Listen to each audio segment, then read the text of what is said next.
Welcome back to another edition of the Educational AD Podcast.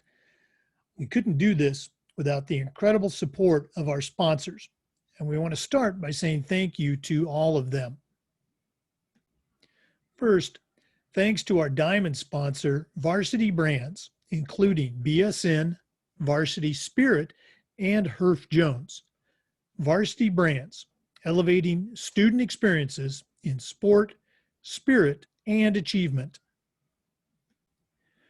We also want to thank our platinum sponsors, including Ephesus Lighting, innovating a brighter future at every level.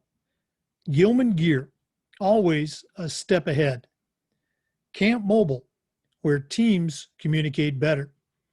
Hometown Ticketing, simple and easy online ticketing.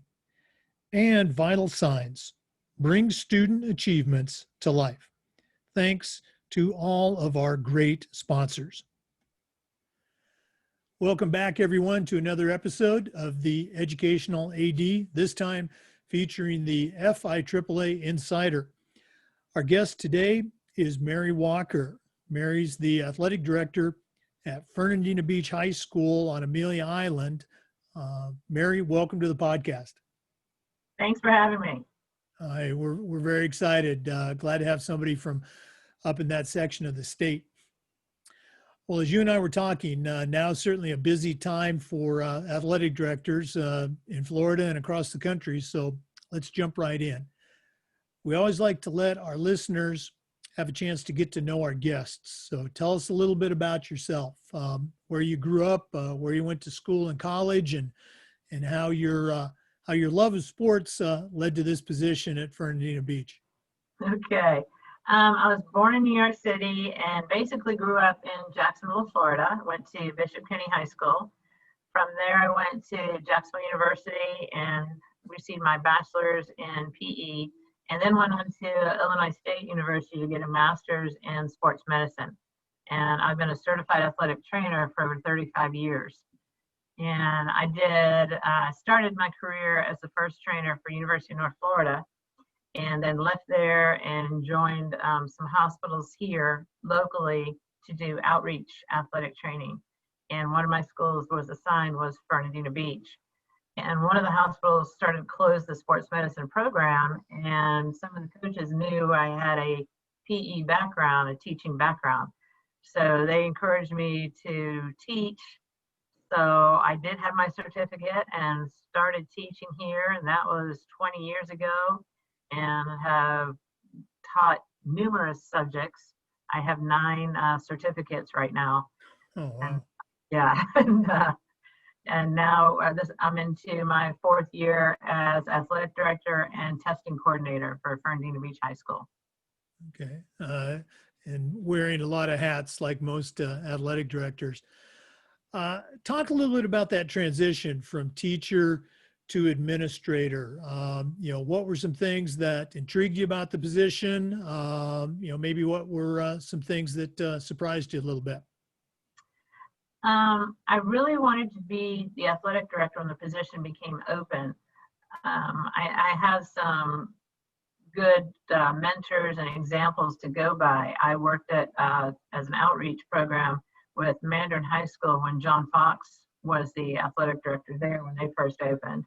Then I worked with Barry Craig and Matt Morris at Nice, and they now are at Bartram Trail and Bowles respectively. And then also Bob West at Bishop Kenny when he was there. So I kind of got into looking at the administrative part, and after teaching and being the athletic trainer for a while, I said, I'd kind of like to do that. And I really, really enjoy the Fernandina Beach atmosphere here. Living here is amazing. I decided we wanted to raise our kids here and didn't want to move anywhere else. So that's when I became a teacher. That was an option for us. But I said, no, we'd never be able to get back here. So I kind of stayed here. And I wanted a little more responsibility in the schools. This year, I'm kind of glad I'm not in the classroom because the teachers are way overloaded. But I also thought I could bring the perspective of that I had been in the classroom for so long. So I knew, what some kids were experiencing, what some teachers were experiencing.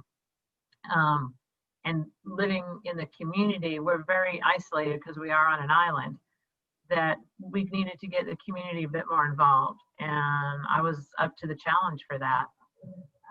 The things I didn't consider was 2020, going through, having to all of a sudden really budget, change the rules midstream, dealing with parents. I had to learn how to be a little bit more diplomatic with that, booster clubs, and how the real inner workings of the school board worked. And so now I'm still learning that every day. As are all ADs across the country.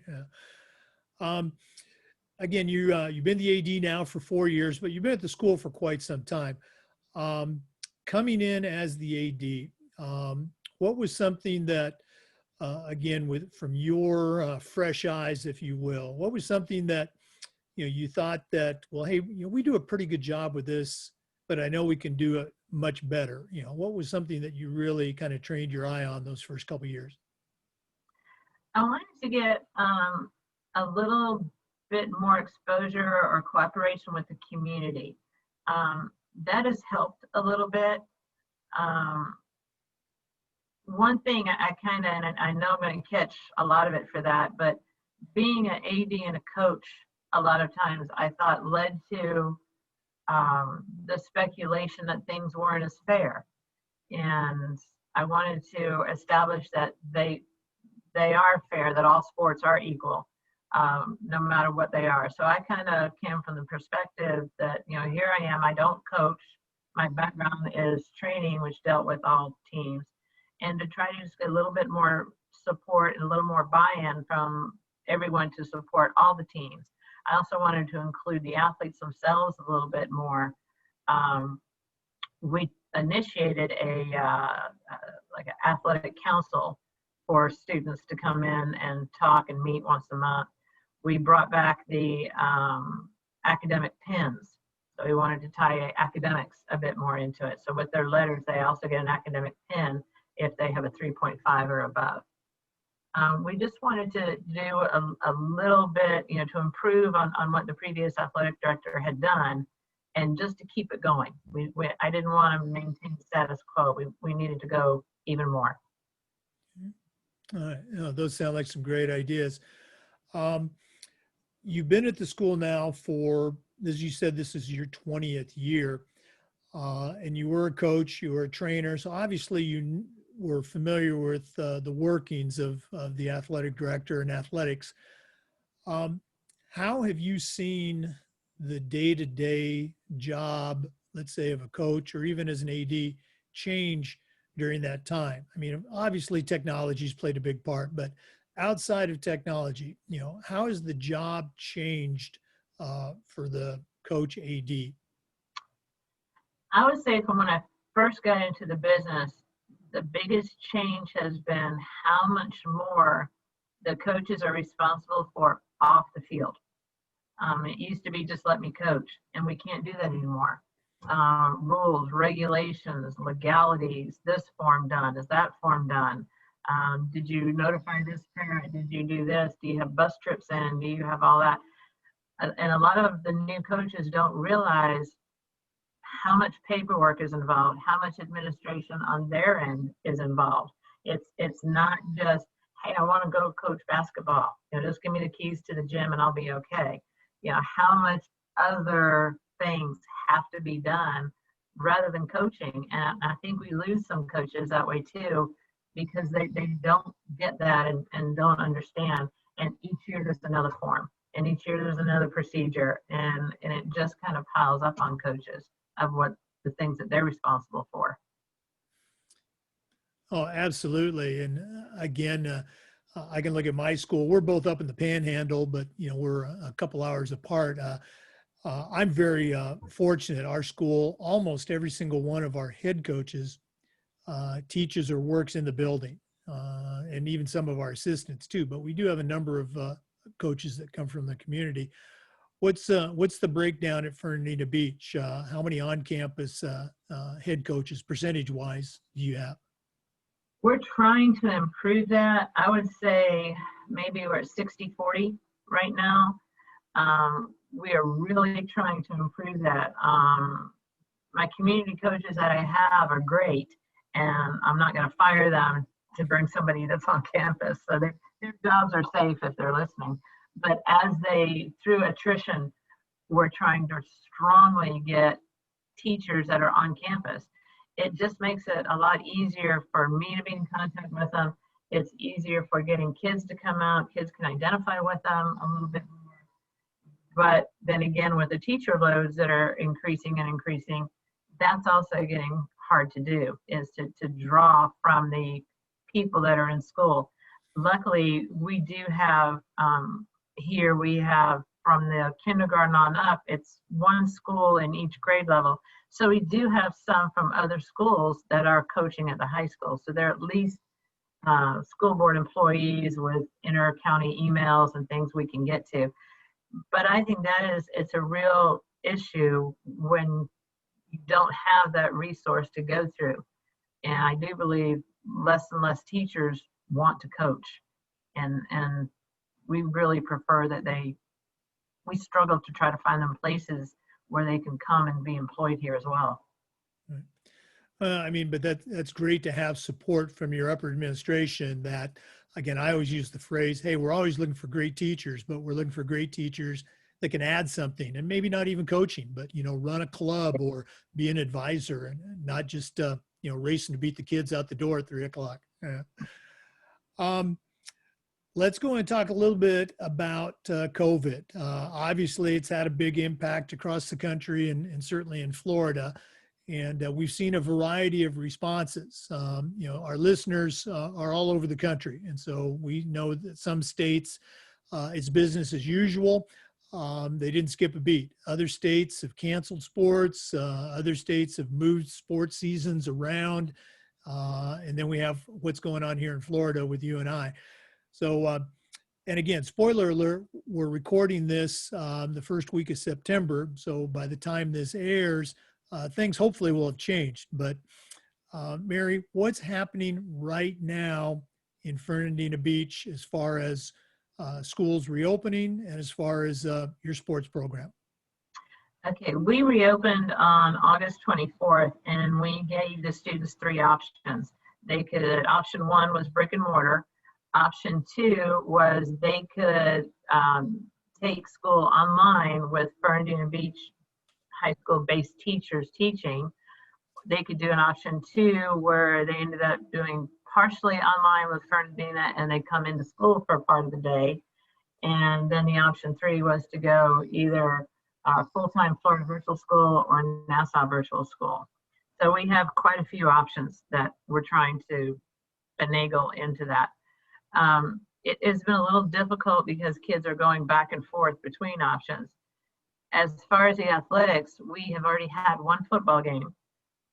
It was away at our arch rival school, Yulee High School. We are at 50% capacity in our stadiums. Well, unfortunately, Yulee is the biggest high school in the county. They have the smallest stadium. So we were only allocated 100 tickets. So we sold them to parents first, players and cheerleaders on a junior seniors one day, and then freshmen and sophomores. We ran out of tickets before all parents got them. None of our students could go to the game. They tried to broadcast it live on Facebook, and I'm hearing that was very iffy, if they got it. So from a standpoint of the students, they understood. And they were a lot more understanding than the parents were. But the students understood, and they're kind of excited. This week we traveled to Interlochen, and they don't have as many restrictions other than face mask and 50%, but a bigger stadium. Next week we do host our first home game. There's a lot of rules. I don't think, and somebody said something to me which kind of made a lot of sense. Everybody's concerned about COVID, but they don't understand the rules or get upset until it affects them. And one of our rules in Florida is there's a limit on who can be on the field. There's a limit on who can dispense water. They don't want the kids going to the parents after the game. They want to keep a bubble so that the kids go back to the locker room, take a shower, and then go see the parents. And trying to get that across to parents and trying to get coaches to remember that it's a challenge. They don't recognize that they're not in our bubble because they assume, well, it's my child's right there, but they're not with the other 75 children that are there. So it's kind of been an issue there. We had volleyball at home the other night, and that went pretty well. We opened up both sides of the gym. Most everyone's spread out. Our student section didn't, but we're not going to police them. The students were very good at wearing the mask. We require masks even at games for everybody. And after the game, the parents left, everything, and it worked out fairly well. So it's just we're tweaking some rules, we're tweaking some ideas, trying to come up with things that stay within the parameters of the rules FHSA gave us and our school board gave us, and trying to make it work. Our home games shouldn't be affected too much. We do have one more cross rival game, cross county, that we might have to limit, but we do have a large stadium, so we should be able to be fine with about 700 occupancy. The other problem is buses, trying to get transportation, because after the buses run their regular route and get to us, they have to be sanitized in between. So we're having to turn the buses. We're allowing parents to drive their own child to games now, which is something we didn't do. And that's kind of, I don't mind parents driving their own kids, but now you have a whole team in separate cars, and what time will they get here and where's where. I kind of like keeping them together. Football, we are charging buses, which is increasing our budget because that size of a team does need to stay together. So it's kind of a day by day, let's see how we can make this work kind of thing. And again, we're all going through that. And that's one reason that, we've enjoyed doing the podcast, is just finding out what other schools are doing, finding out their best practices, and hopefully saying, hey, that's a pretty cool idea. I'm going to steal that, as you know, athletic directors so readily do. Okay? Another question we've been asking our athletic directors the past couple of weeks has to do with this idea of social awareness, social justice, if you will. Certainly last spring, the events in Minneapolis and Atlanta were front page, and then just recently, again in Wisconsin. My question is this: from your perspective as a high school AD, what are some things that we as athletic directors can do better?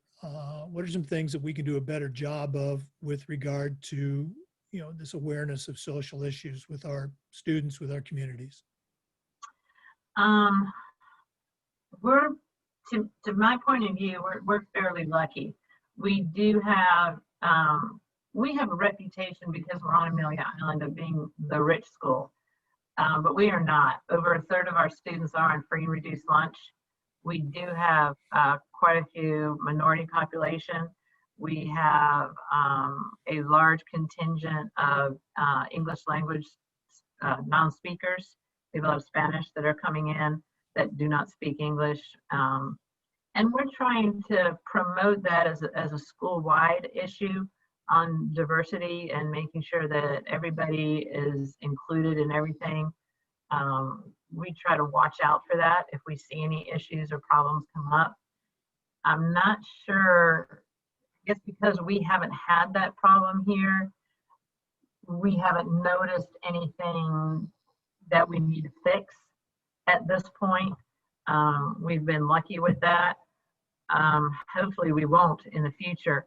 We have a really good mental health counselor who keeps her ear open for things, and our SRO also.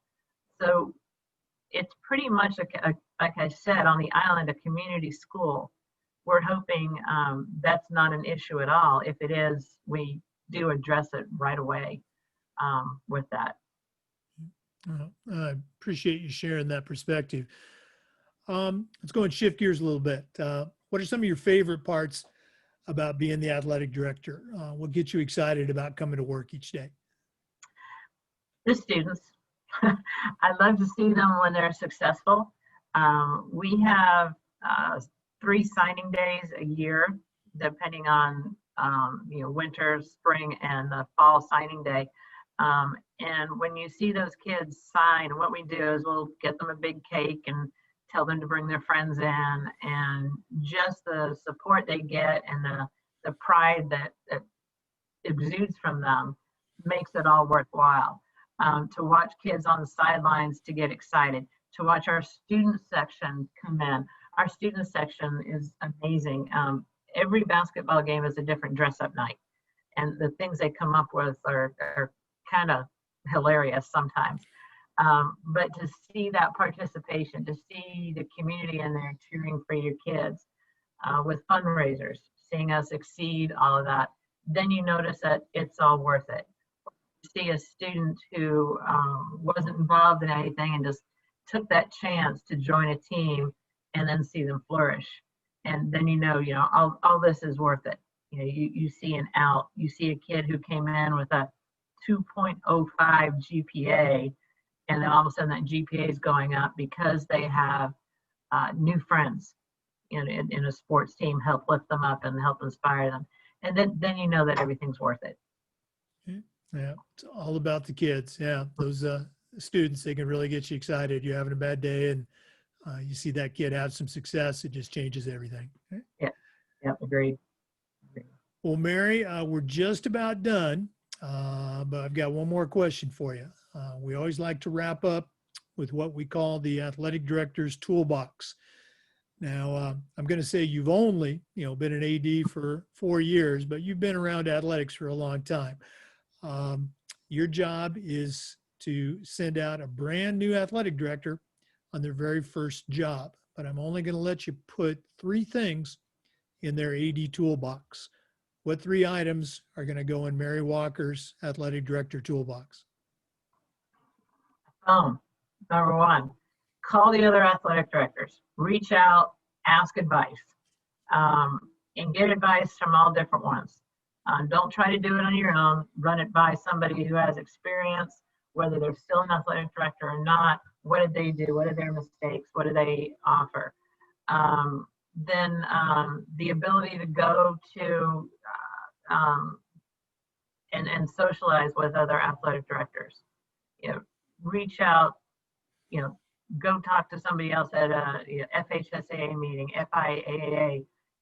Join these associations. Get the emails. If your school can't afford to send you, get on the email list and do have a sounding board or someplace you can go to for different things.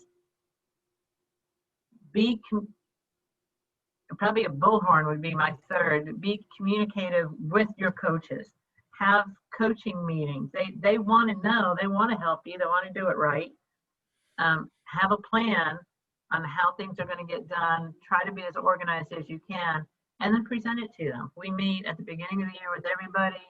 I try to keep meetings to a minimum, but at least open that communication with your coaches and find out their ideas as well, and be open to go. I went to Rotary meetings and everything. It was kind of nice. I would just go and I say, I'm not here to ask for money, and they promised they'd ask me back then. But say, I just want you to come to games. Come and see these kids. So basically, it's reaching out to everybody that you know. Don't think, oh, I know how to do this. I've seen it before. There are tricks and trades, and it's political. So you need to know how to do that. In fact, just the other day, I had a very strenuous situation that I was stressing about. And I thought about it and went and asked some people that have been in my shoes, and then finally, figured out, okay, I'm going to handle it this way. And I feel a lot better. So just kind of not to be afraid to reach out. It's not a sign of weakness. It's now I'm finding that athletic directors in just 4 years, they're starting to call me and go, well, how are you doing this? And I appreciate that. It makes me feel good. Well, I appreciate you sharing. And again, for our listeners, Mary practices what she preaches. I'm the head of certification here in Florida, and she reached out to me a couple weeks ago about a certification question. and was very happy to help her out with that and also get her on the podcast. So thanks for doing that. Okay. Well, Mary, it's been great reconnecting as we shared before the broadcast. Actually spent some time in Fernandina Beach. Very much enjoyed my time there. Great. Everybody does. Come see us. Okay. Well, to our listeners, thanks as always for tuning in. Come back again next time for another edition of the Educational AD. Thanks again for listening to the Educational AD podcast and the FIAAA Insider. Remember, these are also being posted on YouTube on the FIAAA Educational AD YouTube channel. Thanks again.